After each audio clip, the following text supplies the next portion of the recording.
ఎలక్షన్లు దగ్గర పడుతుంటే రాజకీయ నాయకుల మాటలు హద్దులు దాటిపోతున్నాయి. హరీష్ రావు సార్ అయితే చేకూర్తు సర్కార్ లీడర్లను గట్టిగా అరుచుకున్నాడు.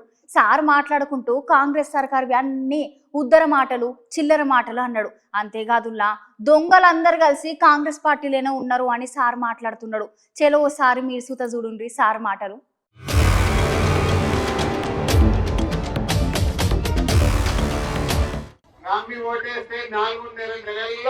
ఏమైందో నాకంటే ఎక్కువ మీకే తెలుసు.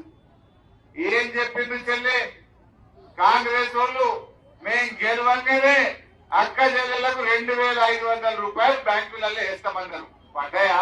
ఇప్పుడు నేనేమంటున్నా అంటే, నేను ఉత్తుత్త మాటలు చెప్తలేను, నిజం చెప్తున్నా. ఇప్పుడు పోయినసారి మోసపోయినాం, పద్మమ్మని ఓడగొట్టుకున్నాం, మళ్ళొక్కసారి మోసపోదామా? ఇవాళ కాంగ్రెస్ వాళ్ళు ఉద్ధరిస్తారనుకుంటే అన్ని ఉత్తర మాటలు చెప్తున్నారు. వాళ్ళు ఏదో ఉద్ధరిస్తారని ఓటేసినాం, ఉత్తర మాటలు తప్ప చేసిందైతే లేదు. అక్కడికి ఏం చెప్పిండు? మహాలక్ష్మి అని మహా మోసం చేసిండు రేవంత్ రెడ్డి. జీతం పడ్డట్టు 1వ తారీఖు నాడు 2500 ఇస్తా అన్నాడు.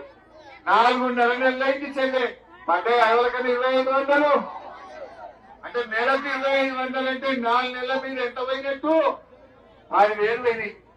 10,000 కాంగ్రెస్ వాడు ప్రతి అక్కకు చెల్లెకు బాకీ పడ్డాడు.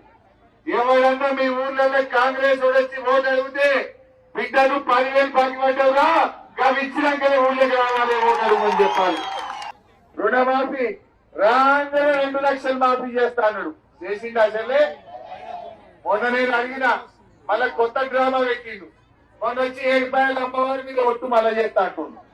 బిడ్డను రాగానే మొదటి సంతకం పెడతా అంటావు, 100 రోజుల్లో చేస్తాను, 150 రోజులైనా ఇంకా నువ్వు చేస్తలేవు, నీ సంగతి ఏంటని చెప్పి నేను గట్టిగా అడిగిన. దమ్ముంటే నువ్వు రాజీనామా చేయడానికి సిద్ధంగా ఉన్నావా? నేను నా ప్రజల కోసం ఎమ్మెల్యే పదవి వదులుకుంటా అన్నా. మున్సిపాలిటీ